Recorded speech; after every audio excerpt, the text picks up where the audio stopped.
Hola, te saluda Ángel Escala desde Venezuela.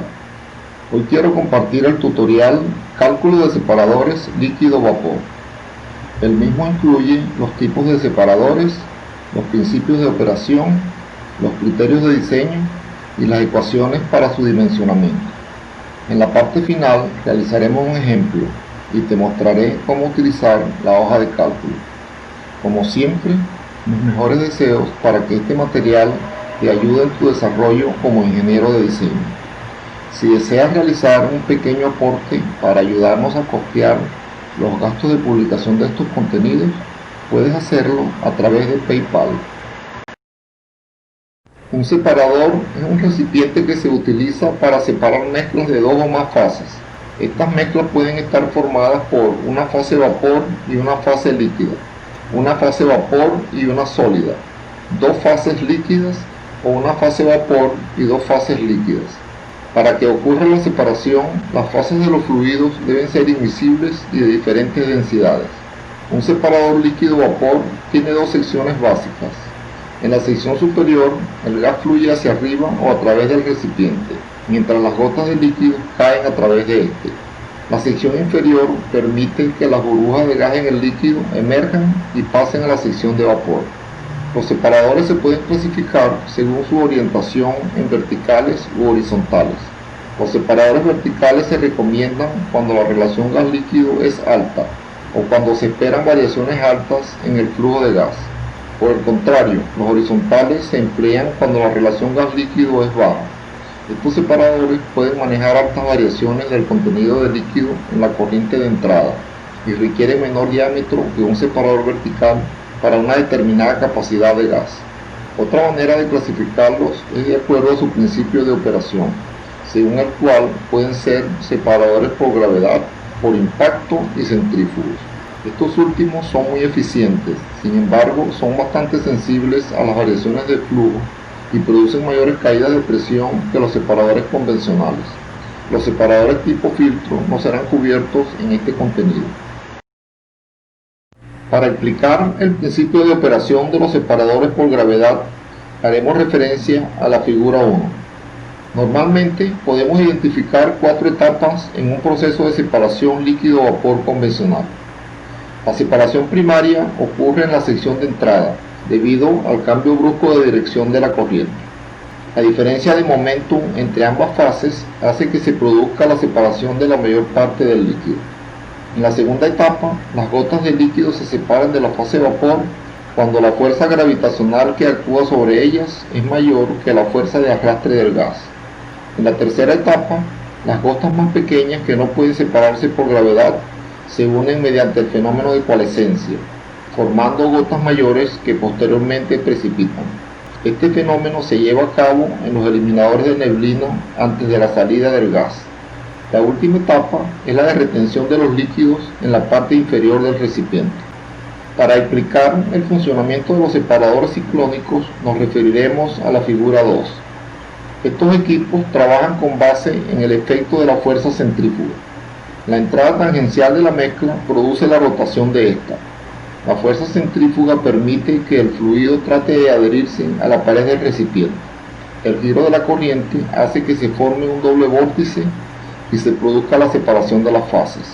La fase más pesada cae al fondo del recipiente, mientras que la fase liviana fluye hacia la parte superior. Los principales accesorios que encontramos en el interior de un separador líquido-vapor son los deflectores de entrada y los extractores de neblina. Los deflectores de entrada tienen la función de interferir la trayectoria de la corriente de entrada para producir el cambio de la cantidad de movimiento que origina la primera etapa de separación de un separador convencional. En la figura 3 podemos observar varios modelos de estos accesorios. En cuanto a los extractores de neblina, son elementos cuya función es eliminar las pequeñas gotas de líquido que no pueden ser separadas por la acción de la gravedad. Su selección depende del tipo de impurezas que contenga la mezcla que se desea separar. Estos elementos son determinantes para definir las dimensiones del recipiente. En la figura 4 se muestran 3 tecnologías de estos accesorios. El modelo tipo malla consiste en un filtro de alambre trenzado, normalmente de acero inoxidable. Retiene las partículas líquidas hasta que adquieren un tamaño suficientemente grande para que su peso supere la tensión superficial y la acción de arrastre producida por el gas. Es muy eficiente y de bajo costo de instalación. Los eliminadores tipo aletas consisten en un laberinto formado por láminas de metal paralelas con un conjunto de bolsillos recolectores de líquido. El gas se obliga a fluir entre las placas, donde cambia constantemente de dirección, mientras que las partículas líquidas tienden a seguir en línea recta, quedando atrapadas en los bolsillos donde coalescen, y posteriormente son drenados hacia el depósito de líquido del separador. Su eficiencia con respecto al eliminador de malla es considerable. El extractor tipo ciclón trabaja con base en el efecto de la fuerza centrífuga, como comentamos anteriormente.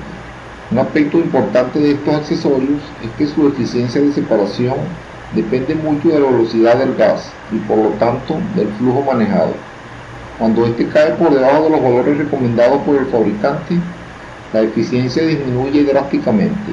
Por esta razón, no son recomendados cuando el flujo de alimentación es variable, como por ejemplo en los separadores de estaciones de flujo. Otro accesorio de gran importancia son los rompevórtices en la salida de líquidos, los cuales evitan el arrastre de burbujas de vapor. Los principales criterios que se aplican para dimensionar y seleccionar un separador líquido-vapor son los siguientes. La relación longitud-diámetro está asociada a la orientación del recipiente. Para separadores verticales se recomienda una relación entre 2,5 y 6. Para separadores horizontales, esta relación debe mantenerse entre 1,5 y 6. El tiempo de retención de líquido para un separador crudo-gas se establecerá según lo indicado en la tabla 1.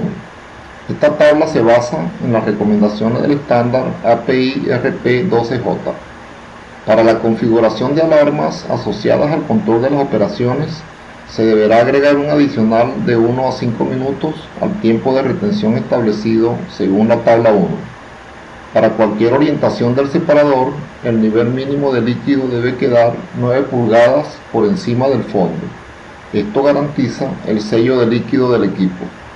En los separadores verticales se debe mantener una separación mínima de 24 pulgadas entre el nivel máximo de líquido y la boquilla de entrada. De esta manera se reduce el riesgo de arrastre de líquido hacia la sección de vapor.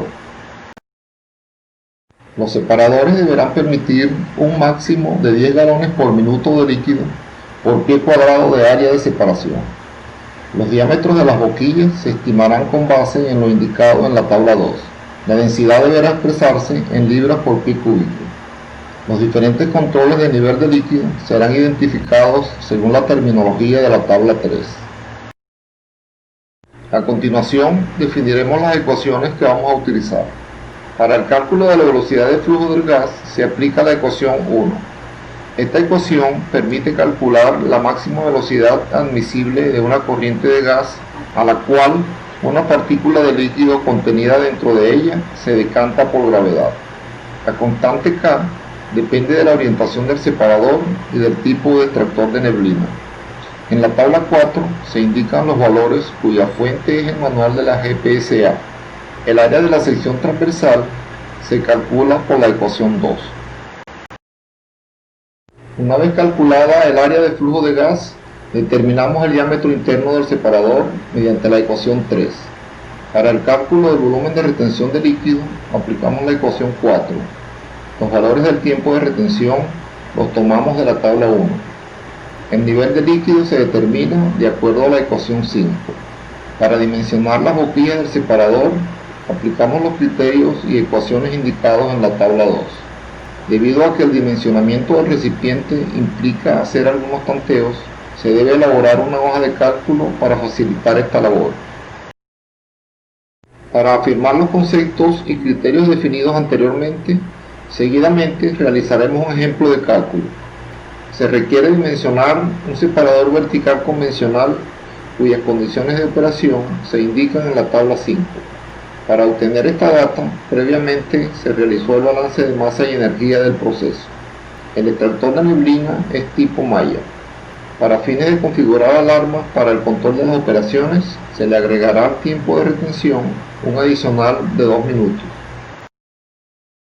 En la figura 5 se muestra una imagen de la hoja de cálculos utilizada para realizar el dimensionamiento del equipo. Las celdas coloreadas en amarillo corresponden a los datos que debemos suministrar a la hoja. La metodología es la siguiente. Primero introducimos la data de entrada. La hoja procede a calcular el área requerida para el flujo de gas y el diámetro mínimo del equipo. Se selecciona un diámetro comercial superior al diámetro mínimo calculado y se comprueba si se satisfacen los criterios de diseño. De no ser así, cambiamos el diámetro y volvemos a verificar. Esto debemos hacerlo hasta que se cumplan los criterios. Una vez definidos el diámetro y la longitud del recipiente, pasamos a dimensionar las boquillas. Al completar esta parte, ya tenemos el recipiente diseñado y la hoja nos presenta un diagrama esquemático con toda la información del equipo. En la figura 6 se puede observar un diagrama esquemático del separador. Como se indicó previamente, este diagrama es el resultado de aplicar la hoja de cálculo. Allí se indican las dimensiones, así como el tamaño y la ubicación de las boquillas y los diferentes niveles de control del equipo. Esta información sirve de base para la elaboración de la hoja de datos y para la ubicación de los instrumentos de control de proceso. Como les mencioné al comienzo del contenido, el alcance contempla solo los separadores líquido-vapor. La hoja de cálculo que utilizamos en el ejemplo solo aplica para separadores verticales. Para el dimensionamiento de los separadores horizontales se aplica otra hoja de cálculo un poco más compleja. En cuanto a los separadores ciclónicos, estos requieren otro análisis que depende de la tecnología de sus accesorios internos. Estas tecnologías son propias de cada fabricante, por lo tanto no tenemos acceso libre a ellas. Muy bien, con esto llegamos al final del tutorial. Como el tema es bastante extenso y no se puede resumir demasiado, vamos a complementarlo con un nuevo tutorial sobre los separadores trifásicos. Espero que el material haya cubierto sus expectativas. De ser así, compártanlo con sus contactos. Las personas suscritas al canal que estén interesadas en esta hoja de cálculo pueden solicitarla a mi correo electrónico. Saludos y bendiciones.